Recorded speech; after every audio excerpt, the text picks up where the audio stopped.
लिखेंगे point number 5।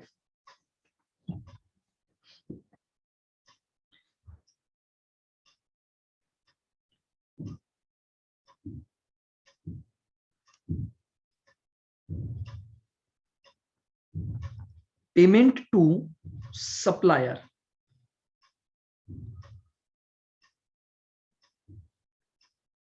देखिए, अगर आपने माल को क्रेडिट पर परचेस किया था तो आपने क्रेडिटर क्रिएट किए थे। अब आप उन क्रेडिटर्स को क्या करोगे? पेमेंट करोगे।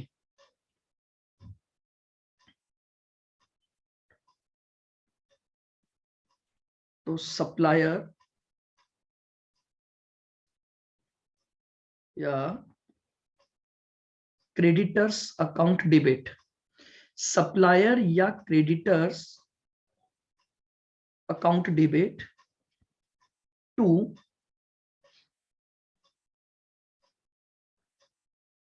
कैश पब्लिक बैंक और टू जॉइंट वेंचर। देखिएगा, ये तो इनका क्रेडिटर का टोटल अमाउंट हो गया, जितना आपको उनको क्या करना था? पेमेंट करना था। अब उसमें से हमने जितना पे किया वो तो हमने कैश और बैंक में लिख दिया।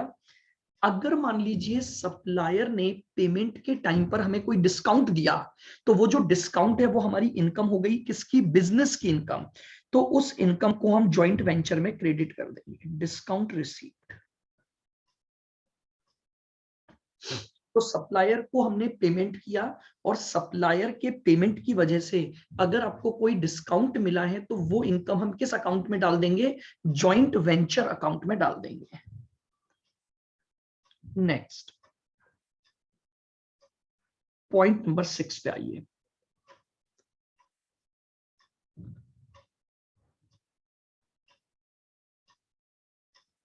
Supply of goods by any co-venturer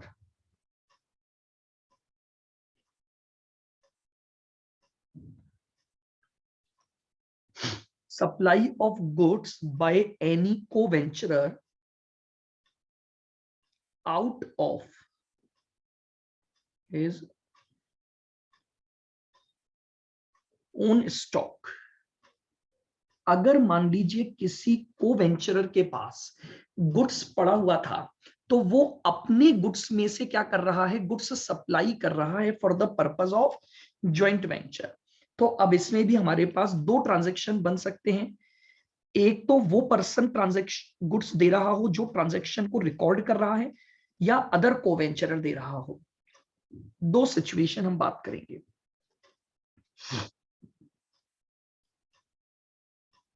by the co-venturer by the co-venturer who record the sir आपने transaction। अभी स्टार्ट किया है ना? हाँ जी, बस 2 मिनट पहले। एंट्री नंबर 5 लिखी है मैंने, 4 तक हमने कल लिख ली थी। 5th एंट्री मैंने बताई है सप्लायर को पेमेंट करने की।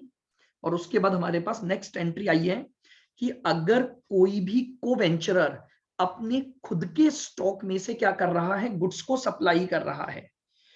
तो एंट्री क्या डलेगी हमारे पास? बाय द को वेंचरर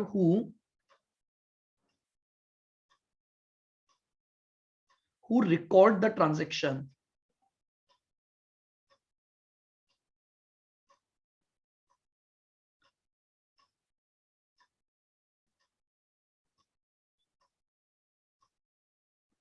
यानी गुड्स उस को वेंचरर ने सप्लाई किया है जो खुद ट्रांजैक्शन को रिकॉर्ड कर रहा है। तो बताइए एंट्री क्या होनी चाहिए?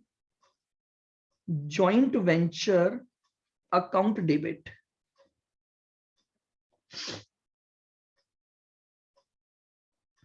ठीक है। To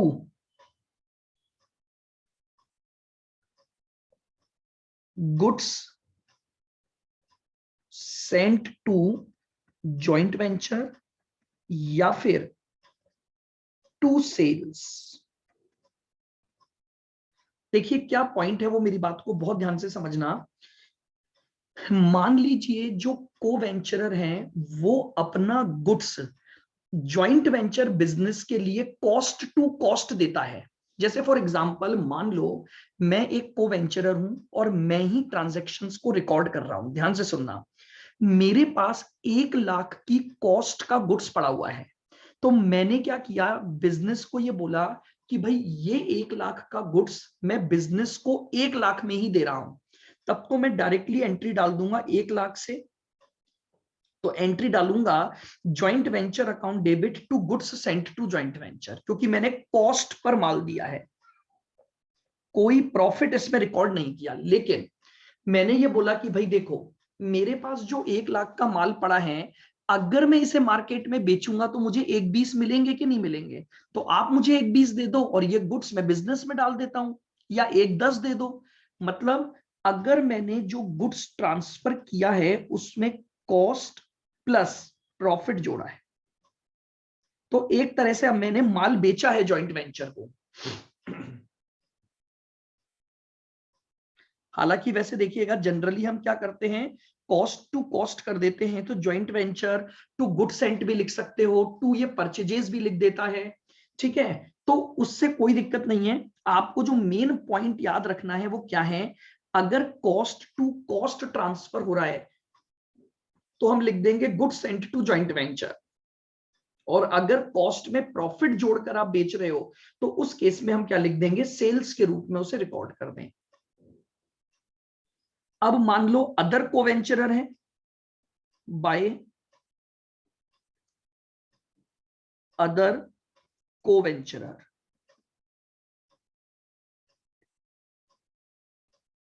bye other कोवेंचरर,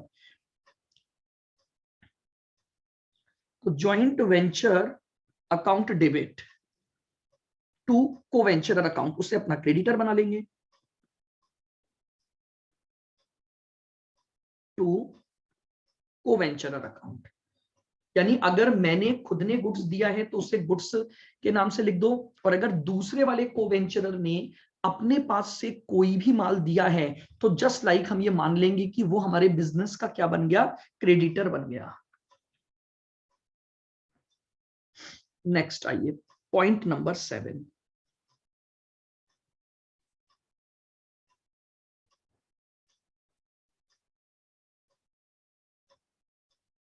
payment of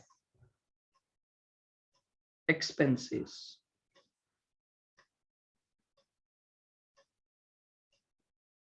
मान लीजिए जॉइंट वेंचर से रिलेटेड आपके क्या हुए हैं, खर्चे हुए हैं, पेमेंट ऑफ एक्सपेंसेस है। तो बताइए अब यहां पर भी सिचुएशन वही बनेगी आपकी कि खर्चे किसने किए हैं,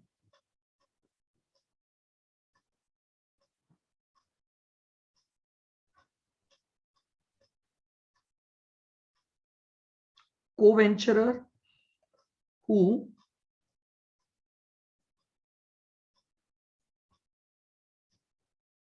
record the transaction।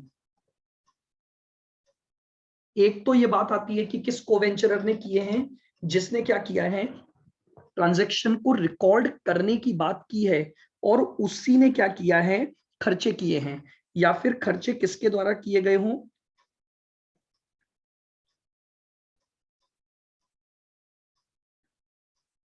अदर कोवेंचरर। बताइए क्या आप में से कोई बता सकता है, अगर खर्चे उसी व्यक्ति ने किए हैं जो कि ट्रांजैक्शन को रिकॉर्ड कर रहा है, तो बताइए एंट्री क्या बनेगी। देखें आप बना सकते हैं क्या एंट्री। खर्चा किसका है, बिजनेस का, तो जॉइंट वेंचर अकाउंट डेबिट। और चूंकि आपने ही ये खर्चा किया है तो टू कैश और बैंक।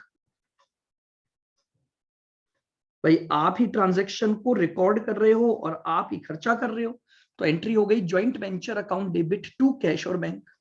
लेकिन ट्रांजैक्शन तो जॉइंट वेंचर कर रहा है ना। ट्रांजैक्शन जॉइंट वेंचर नहीं कर रहा है, खर्चा जॉइंट वेंचर का है, इसलिए डेबिट जॉइंट वेंचर में हो जाएगा। बट पैसा तो मैंने मेरे पास से गया है और मैं अपने पास ही बुक्स मेंटेन कर रहा हूं, तो मेरे पास से कैश जाने की एंट्री हो जाएगी।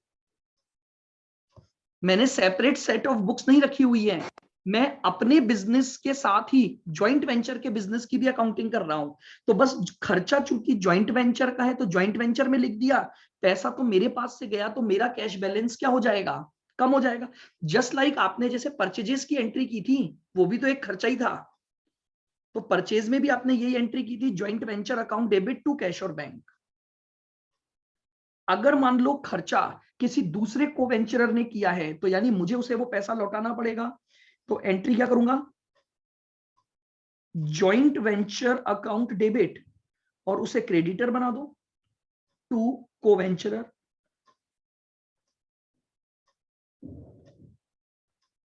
ये लीजिए, देख लो, समझ में आई क्या ये एंट्री? वापस से सुन लेना।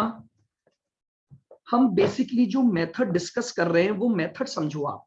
वो मेथड ये है कि मैंने ज्वाइंट वेंचर के लिए कोई सेपरेट सेट ऑफ बुक्स नहीं रखी हुई है, मैं अपने ही बिजनेस के ट्रांजैक्शन के साथ साथ ज्वाइंट वेंचर की भी रिकॉर्डिंग कर रहा हूं। तो खर्चा मैंने किया और मैं ही एंट्रियां पास कर रहा हूं। तो बेसिकली मैं तो ये बोलूंगा ना कि मैंने एक्सपेंसेस इनकर्ड किए और पैसा गया। तो वैसे तो मेरी बुक्स में एंट्री क्या होनी चाहिए थी, expense account debit to bank. But चूंकि वो खर्चा इस पर्टिकुलर ज्वाइंट वेंचर से रिलेटेड है, तो मैं खर्चे का नाम लिखने के बजाय उसे ज्वाइंट वेंचर अकाउंट में लिख दूंगा। और अगर दूसरे को वेंचरर ने खर्चा किया, तो मैं ये बोलूंगा कि खर्चा तो बिजनेस का था, तो ज्वाइंट वेंचर में डेबिट होगा, लेकिन उसी पर पैसे के लिए जो दूसरा वाला को वेंचरर है वो मेरा क्या बन जाएगा, क्रेडिटर बन जाएगा। आइएगा पॉइंट नंबर 8।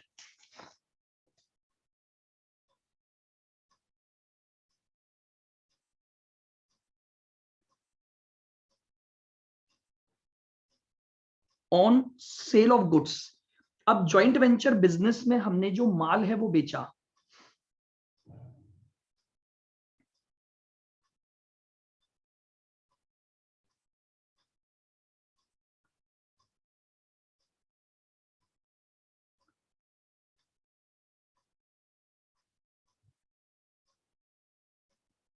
सेल बाय को वेंचरर who record the transaction.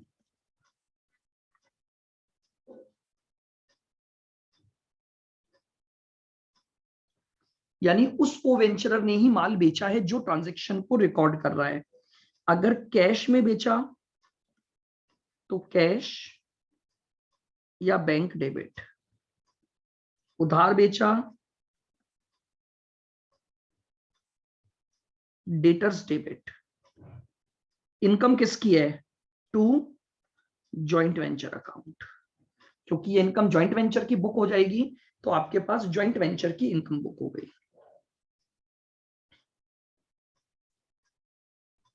Cell by other,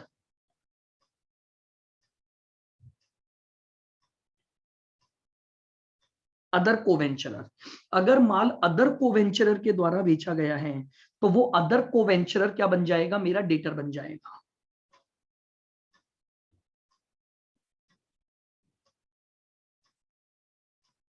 को वेंचरर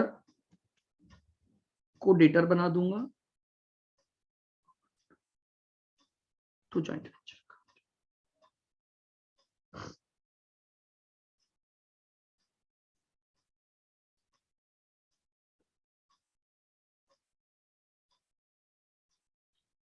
सर हाँ जी, सर पहली वाली एंट्री में डेटर्स तब आएगा ना जब अपन क्रेडिट पे सेल बिल्कुल, करेंगे, ये तो तब आएगा जब अपन ने क्या की होगी, क्रेडिट पे सेल तो सेल्स। मतलब कैश में cell.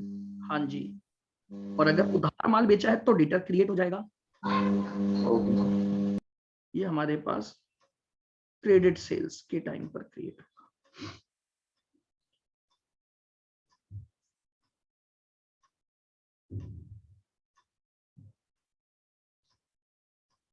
On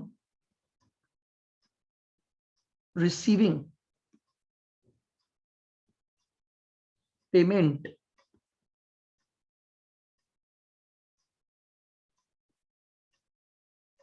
from debtors।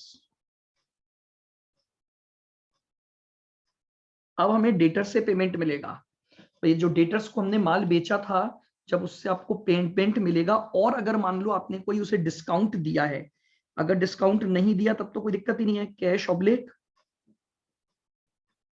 Bank account debit. अगर डिस्काउंट दिया तो ये खर्चा बिजनेस का है, तो खर्चा बिजनेस में चला जाएगा, जॉइंट वेंचर अकाउंट डेबिट।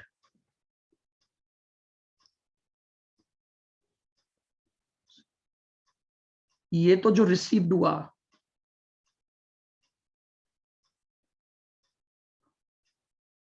और ये आपने जो डिस्काउंट दिया, टू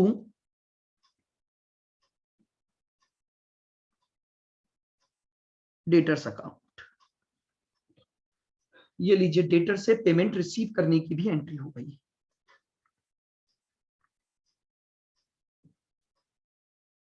नेक्स्ट, अब जरा सोचिएगा, अगर मान लो हमने ज्वाइंट वेंचर में ये डिसाइड किया कि भैया जो व्यक्ति ये सारा ट्रांजैक्शन रिकॉर्ड कर रहा है उसे कुछ सैलरी मिलनी चाहिए, भाई वो काम तो कर ही रहा है ना एक्स्ट्रा। तो अगर मान लीजिए, लिखो इसमें,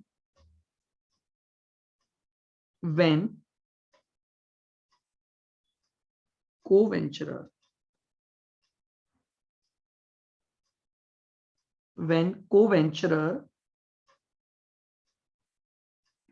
who record the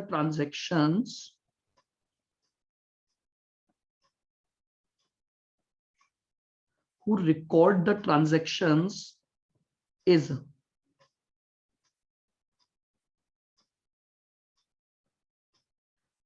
entitled for commission।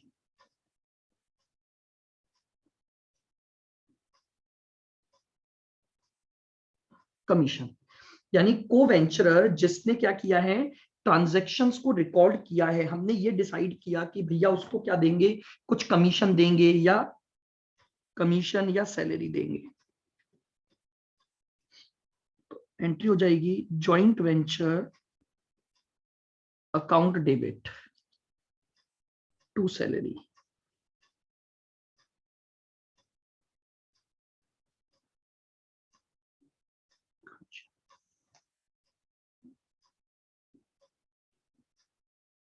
खर्चा बुक कर देंगे बस, जैसे नॉर्मली आप पी&एल में एंट्री डालते हो कि भैया सैलरी पे हुई तो पी&एल टू सैलरी, उसी तरह से यहां पर हम पी&एल की बजाय क्या बना रहे हैं, जॉइंट वेंचर बना रहे हैं, तो जॉइंट वेंचर टू सैलरी की एंट्री हो जाएगी। Next,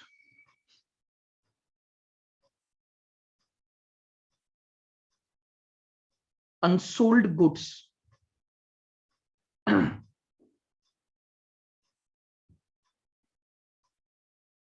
taken over by को-वेंचरर।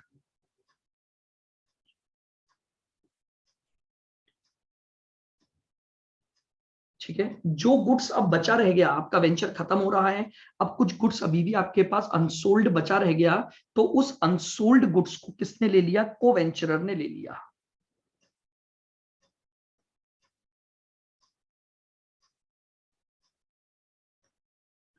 अब दो बातें हैं हमारे पास, एक तो वो को-वेंचरर गुड्स को ले जो खुद ट्रांजैक्शन को रिकॉर्ड कर रहा है,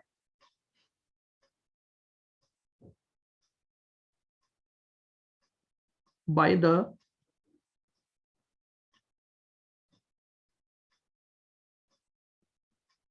द को-वेंचरर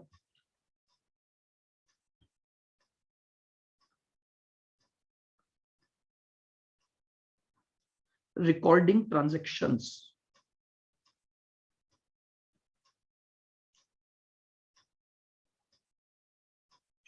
और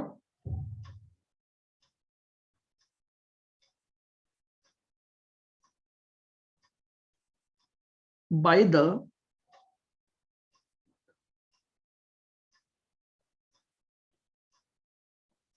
अदर को-वेंचरर। दो बातें हो गई, एक तो गुड्स उस पर्सन के द्वारा ले लिया जाए जो पर्सन क्या कर रहा है, ट्रांजैक्शन को रिकॉर्ड कर रहा है, या फिर गुड्स उस पर्सन के द्वारा लिया गया जो कि ट्रांजैक्शन को रिकॉर्ड नहीं कर रहा है, यानी अदर को वेंचरर। देखिएगा ये तो क्या एंट्री डालेगा,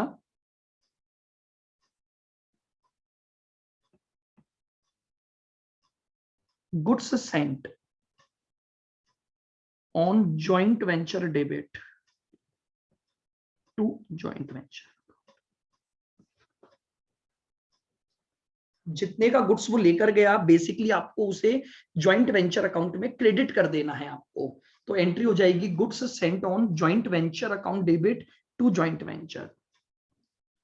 अगर गुड्स कौन लेकर चला गया, अदर को वेंचरर, तो ये तो नॉर्मली क्या हो गया कि अगर कोई अदर को वेंचरर गुड्स लेकर गया तो वो हमारे बिजनेस का क्या बन जाएगा, डेटर बन जाएगा। Co venturer debit to joint venture account.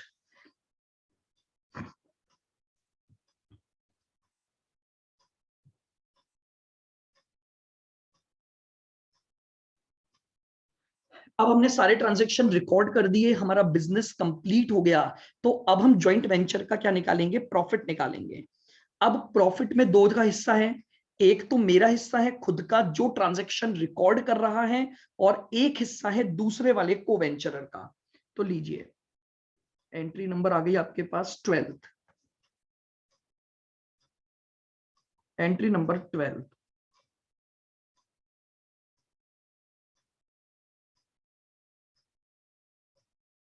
Entry for profit oblique loss on joint venture. Joint venture business पर जो भी प्रॉफिट या लॉस हुआ, प्रॉफिट हुआ अगर, ध्यान से देखना, जॉइंट वेंचर अकाउंट डेबिट जितना टोटल प्रॉफिट हुआ to profit and loss account, किसका, ओन शेयर। ओन शेयर मतलब जो पर्सन ट्रांजैक्शन को रिकॉर्ड कर रहा है उसका प्रॉफिट में जो हिस्सा बनेगा वो अपने प्रॉफिट को डायरेक्टली अपने P&L अकाउंट में डाल देगा, और जितना शेयर दूसरे वाले का बनता है वो उसके नाम से ड्यू कर देगा टू को वेंचरर account.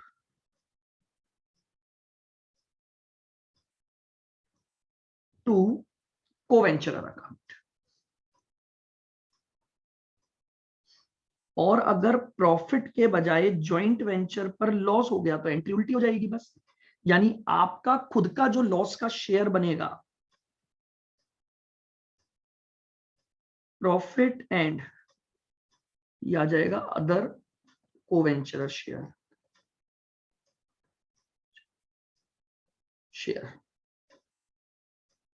Profit and loss account debit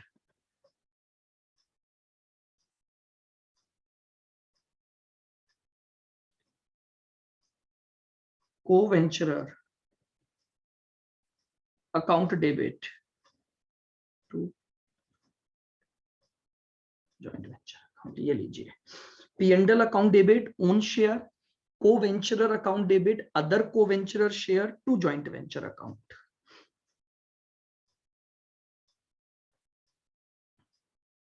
last entry, other को वेंचरर के अकाउंट को सेटल कर दोगे, settlement with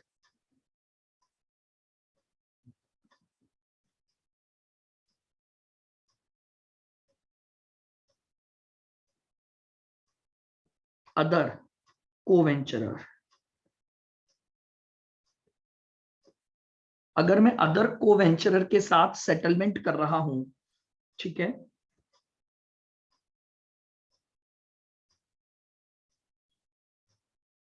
if amount received,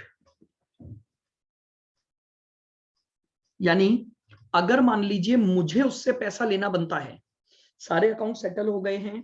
जब जब उसे मैंने डेटर बनाया, कुछ जगह पर मैंने उसे क्रेडिटर बनाया, और अल्टीमेट रिजल्ट ये आ रहा है कि मेरे उसका डेबिट बैलेंस चल रहा है। डेबिट बैलेंस का मतलब मैं उससे पैसा मांगता हूं।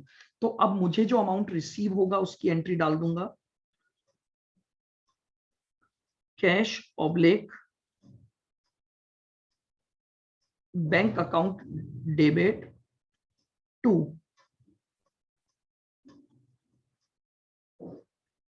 कोवेंचरर अकाउंट। और अगर मान लो उसका क्रेडिट बैलेंस बच रहा है, यानी वो मेरा क्रेडिटर बन गया, यानी मुझे उसको पैसा देना है, if amount paid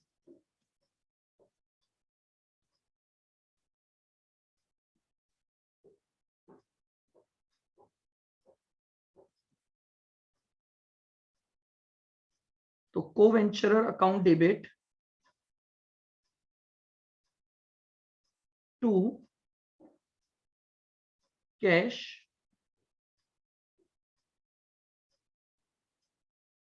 oblique bank account. जितना अमाउंट मुझे उसको पे करना है, तो कोवेंचरर के अकाउंट को मैं क्या कर दूंगा, कैंसिल कर दूंगा बाय पेइंग द अमाउंट।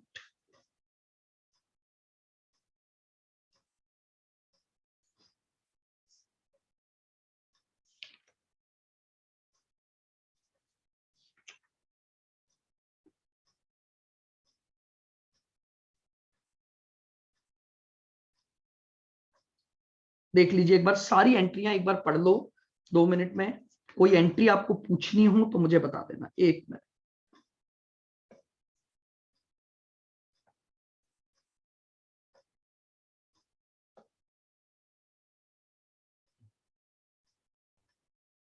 ए और बी दो को वेंचरर हैं, जिन्होंने डिसाइड किया है कि वो प्रॉफिट और लॉस को किस में बांटेंगे, 3:2 में। ठीक है,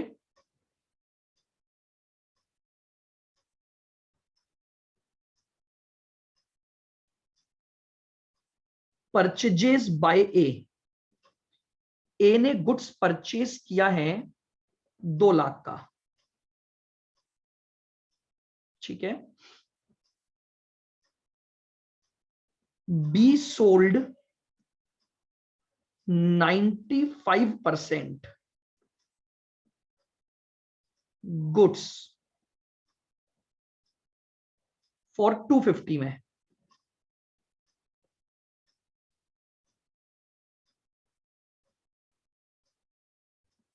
कमीशन ए को मिलेगा 1% कमीशन, और बी को मिलेगा 5% कमीशन। इसको मिलेगा ऑन परचेजेस और इसको मिलेगा on sales.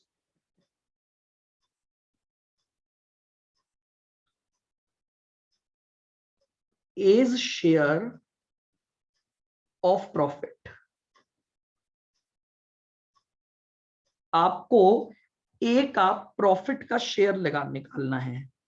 Option A 21,300, option B 27,300, option C 24,900, और option D none of the above.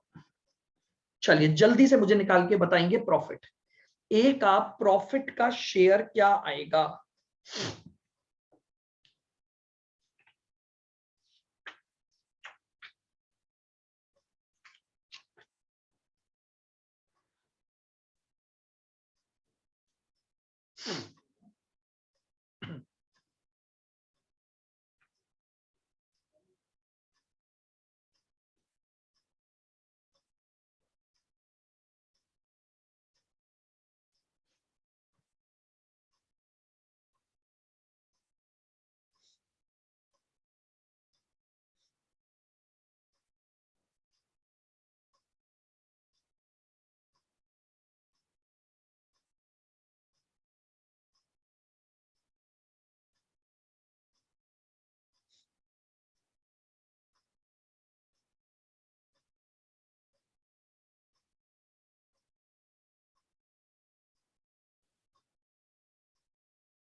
बताइए भाई क्या हो गया इतना टाइम?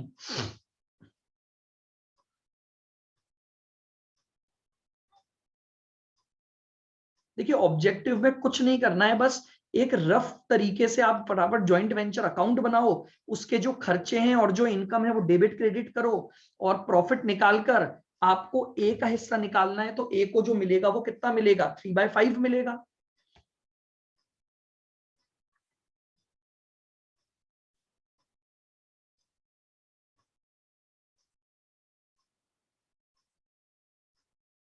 देखो गुड्स परचेजेस हुआ है तो 2 लाख जॉइंट वेंचर का खर्चा हो गया, 2.5 लाख की सेल हुई है वो आ गया, लेकिन 2.5 लाख की जो सेल हुई है वो केवल 95% गुड्स है, 1,90,000। इसका मतलब 5% गुड्स अभी भी क्लोजिंग स्टॉक रह गया। तो आप क्लोजिंग स्टॉक निकाल लो, 2 लाख का 5% बताओ कितना हुआ, ये अभी भी आपके पास स्टॉक पड़ा रह गया। ठीक है, ए को 1% कमीशन देना है, तो 2 लाख का 1% कितना हुआ, 2,000, और बी को देना है 5% कमीशन, कितना हो गया, सर 1,90,000 का 5%। क्या 1,90,000 का 5%। 1,95,000 कहां से आ गया? सर इसमें तो लिखा है कि 95% गुड्स सोल्ड अरे तो फॉर बेचा तो 2.5 लाख में है ना, तो कमीशन तो सेल वैल्यू पर दोगे ना, जितने का बेचा उससे क्या मतलब, अपने को तो सेल वैल्यू लिखनी पड़ेगी ना। इनकम कौन सी होगी आपकी, पीएनडल में क्रेडिट तो वो अमाउंट होगा ना जो आपकी सेल वैल्यू है। सर 12,500।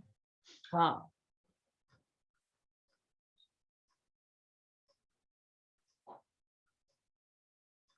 नहीं सर मेरे को नहीं आया समझ में। क्या ये चीज आपने नहीं आई? सर बताओ। 2.5 लाख का 5% निकाला क्या आपने? भाई सेल्स पर कमीशन देना है, तो सेल्स कितनी की है आपने, 2.5 लाख। तो सेल्स पर कमीशन तो इतना ही मिलेगा ना। भाई इसका मतलब ये हुआ कि आपने 1,90,000 की कॉस्ट का माल आपने 250 में बेचा, ठीक है, हाँ। लेकिन आप बताओ मुझे, आपने पीएनएल में सेल कितनी लिखोगे, 1,90 लिखते हो या 250 लिखते हो? 250। तो अब सेल आपने 250 लिख दी, अब कमीशन सेल्स पर देना है, तो सामने वाले को तो 2.5 लाख पे ही तो कमीशन दोगे ना, यस सर। तो बस 2.5 लाख पे कमीशन निकाल दिया मैंने। ओके। अब मुझे बताओ total profit of joint venture कितना आ गया, total profit on joint venture बताओ जल्दी से।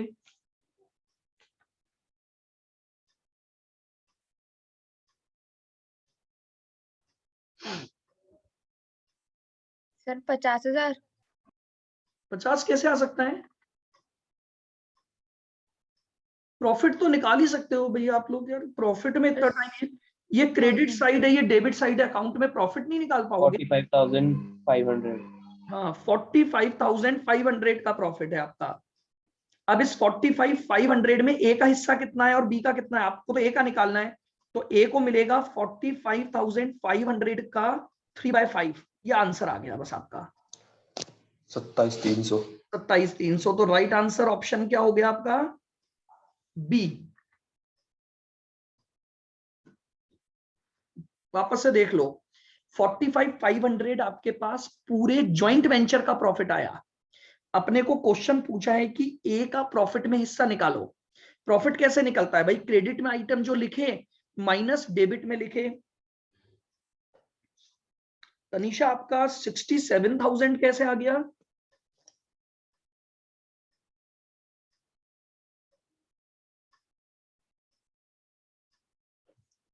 अब बोलिए समझ में आ गया आंसर?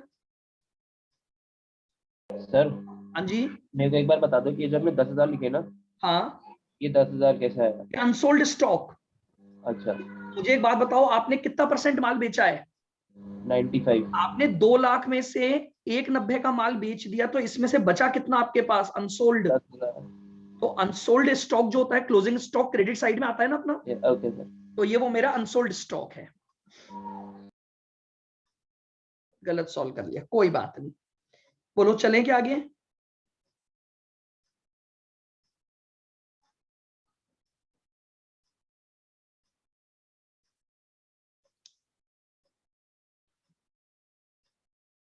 आओ, एग्जाम्पल, वापस से सिमिलर क्वेश्चन ही है, थोड़ा सा चेंज करूंगा। ए और बी 3:2 के पार्टनर हैं, ठीक है। ए ने परचेज किया है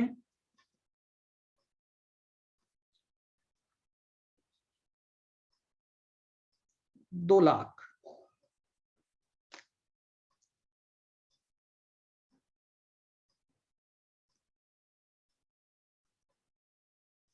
बी ने माल बेचा 95%, 2.5 lakh,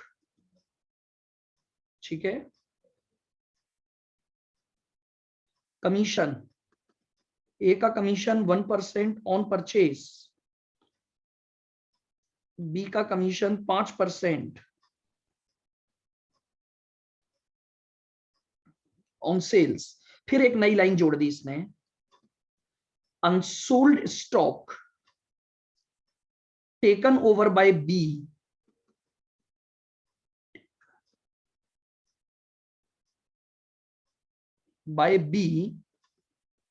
at 95% of cost, share of profit of A बताना है आपको। ए का प्रॉफिट ऑफ शेयर बताना है। पहला ऑप्शन 21,000, दूसरा ऑप्शन 27,000, तीसरा ऑप्शन 24,600, चौथा ऑप्शन नन। करिए फटाफट से सॉल्व।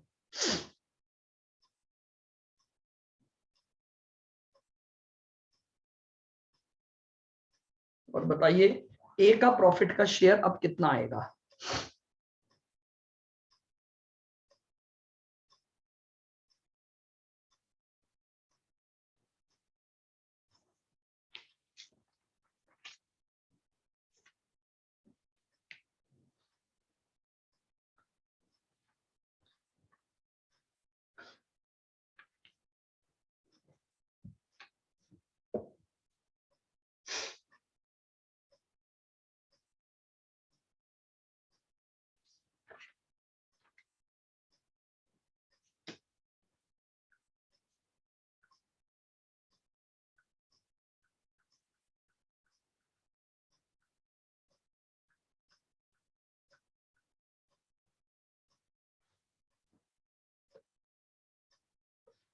आंसर जल्दी का आ रहा है 27,000।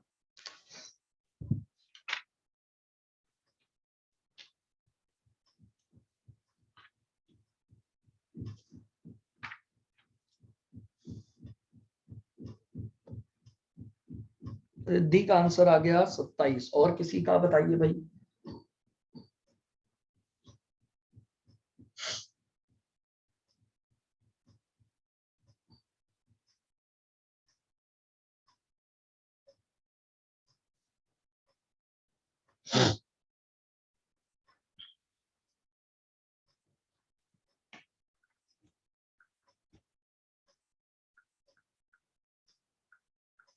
इतना तो टाइम ही नहीं लगना चाहिए, बस एक ही तो चेंज करना था।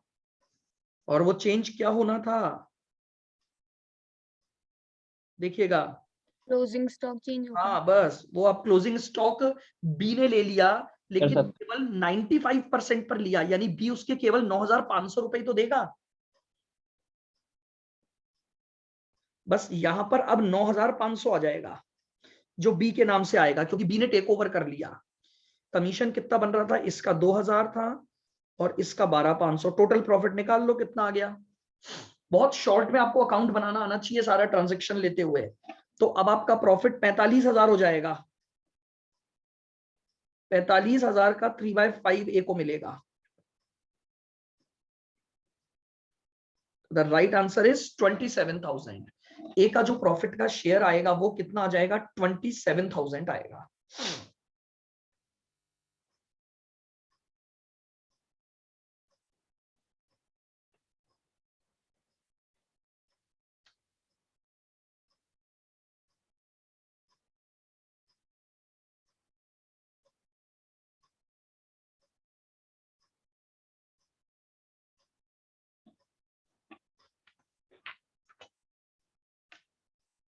बताइए, क्लियर है बिल्कुल? समझ में आ गया क्या? अब है ना, जरा एक बार पुराने वाले एग्जाम्पल पर वापस आइएगा। इसी में मैं आपसे एक और क्वेश्चन पूछ रहा हूं, फर्स्ट वाले एग्जाम्पल में आइए वापस, प्रीवियस वाले एग्जाम्पल पर। पूरा डेटा यही है, 3:2, 2 लाख, 2.5 लाख, और कमीशन 1% और 5%। अब क्वेश्चन क्या पूछा है, सुनना बहुत ध्यान से। एग्जाम्पल नंबर 1 से कंटिन्यू कर रहा हूं। आपको बताना है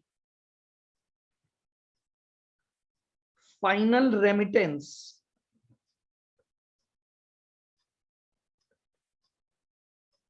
विल बी, फाइनल रेमिटेंस का मतलब फाइनल सेटलमेंट क्या होगा इनके बीच में। ध्यान से सुनो, ऑप्शन बी ए को देगा 2,19,300, बी ए को देगा 2,33,300, सी बी ए को देगा 2,10,200, और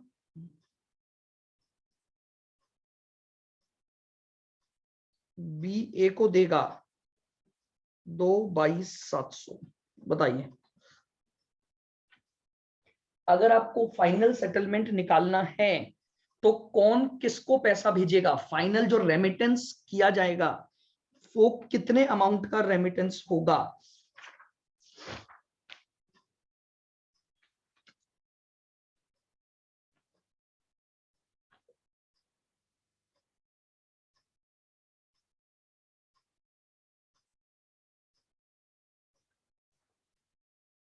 अगर फाइनल रेमिटेंस किया जाए तो बी ए को कितना अमाउंट देगा।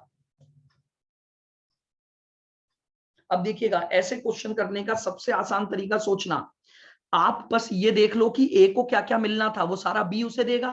भाई आप समझ रहे हो, ए जो जो पाने का अधिकारी था, क्योंकि सेल सारी बी ने की है तो पैसा सारा बी के पास पड़ा है। अब मुझे बताओ ए ने क्या क्या खर्चा किया, बताओ मुझे बताओ, ए क्या क्या पैसा बिजनेस से मांगता है। सर एक तो परचेजेस, 2 लाख की परचेज, क्योंकि ये खर्चा ए ने किया तो क्या बी ए को देगा कि नहीं दे। भाई आप समझो, जैसे मान लो मैंने एग्जांपल लिया, मैं और गरिमा, अब मैंने माल खरीदा और गरिमा ने बेचा। कौन सा माल बेचा गरिमा ने, मेरा वाला, तो भैया मुझे तो पैसा दोगे ना। तो मैं जो 2 लाख में खरीद के लाया था बिजनेस पर्पस के लिए, एक तो गरिमा मुझे वो 2 लाख रुपए देगी, प्लस मेरा कमीशन कितना बन रहा था, 2000। या 2,000 रुपए गरिमा मुझे देगी कि नहीं देगी कमीशन के, क्योंकि भैया सारी 2.5 लाख की सेल तो गरिमा के पास आई है। तो अल्टीमेटली गरिमा को मुझे जो जो मेरा हक बनता है वो पैसा देना पड़ेगा, प्लस मेरा प्रॉफिट का शेयर कितना बना था इसमें।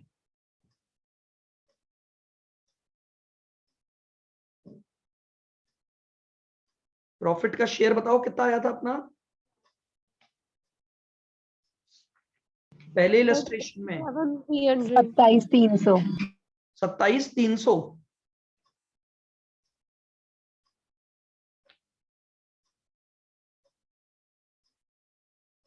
फिर ये आंसर आया नहीं ना इसमें, तो फिर कोई ऑप्शन तो है ही नहीं शायद। 1 मिनट रुको, ये 27, गलत लिख दिया मैंने, 29, 27 और 2, 29,300 आएगा ना।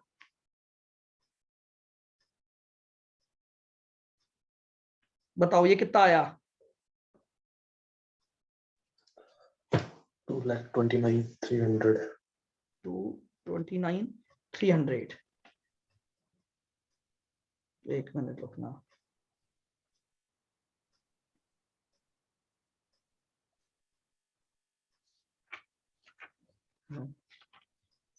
और थोड़ी कुछ मिलेगा उसे।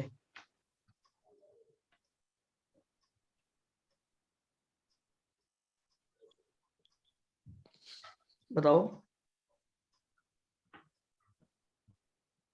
No sir. नहीं मिलेगा, फिर स्टॉक कौन लेकर जाएगा। सर वो रिमेनिंग स्टॉक वापस ए ही लेगा? नहीं, ए क्यों लेगा? ए को तो पूरा पैसा मिल गया 2 लाख रुपए। अब वो स्टॉक बिजनेस का स्टॉक है कि नहीं है? हाँ सर। अब आप सोचो, आपके पास देखो, यहां तक सबको समझ आ गया क्या? पहले तो मुझे ये बताओ 10,000 माइनस। Yes sir. भाई 2 लाख रुपए परचेजेस के दोगे कि नहीं दोगे आप सामने वाले को? उसका जितना कमीशन बनता है वो भी उसे दोगे और उसका प्रॉफिट का शेयर भी दोगे, ये तो सब दोगे। लेकिन अब एक समस्या आ गई 10,000 के क्लोजिंग स्टॉक की।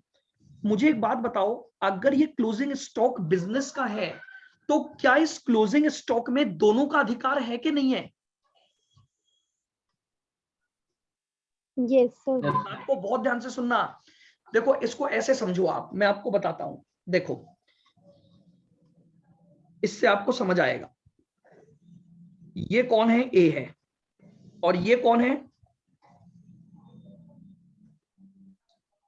ए ने क्या किया? इसको माल भेजा, अपने 2 लाख रुपए खर्च किए और 2 लाख का माल पूरा का पूरा किसको दे दिया? बी को दे दिया।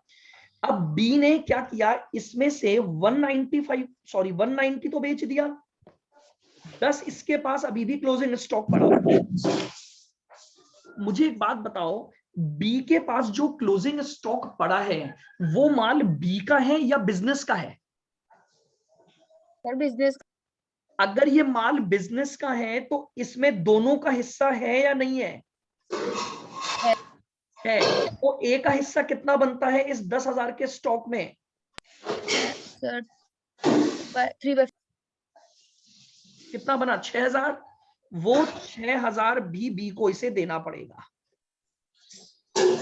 स्टॉक बी के पास पड़ा हुआ है, ए को सेटलमेंट कर रहे हो, ध्यान से सुनना। हम ए को फाइनल रेमिटेंस दे रहे हैं, तो ए का परचेजेस का पूरा पैसा दोगे, उसे कमीशन दोगे, उसे प्रॉफिट का हिस्सा दोगे, और जो क्लोजिंग स्टॉक आपके पास अनसोल्ड पड़ा रह गया उसमें भी हिस्सा निकालो।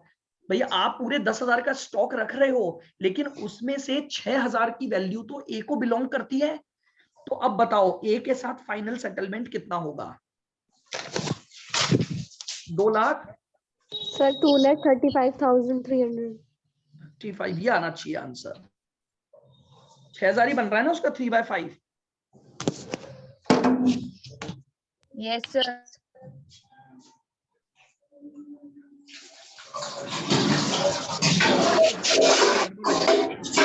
तो ये पॉइंट समझ में आ गया भाई? मैं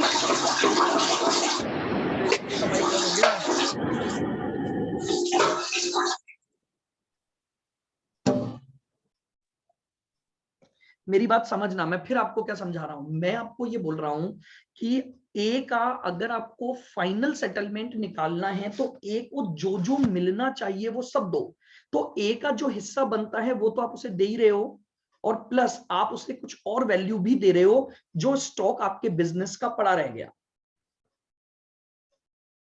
तो देखिए मैं आपको फिर बता रहा हूं, आपके अभी मैं आपको बताऊंगा जो एग्जाम्स में क्वेश्चन आए इसके, वो केवल और केवल प्रॉफिट लॉस निकालने के आए हैं बस। मैक्सिमम क्वेश्चंस ज्वाइंट वेंचर का प्रॉफिट निकाल दो, ज्वाइंट वेंचर में उसका शेयर निकाल दो, कमीशन का अमाउंट निकाल दो, या क्लोजिंग स्टॉक कितना ए लेकर गया उसकी वैल्यू निकाल दो।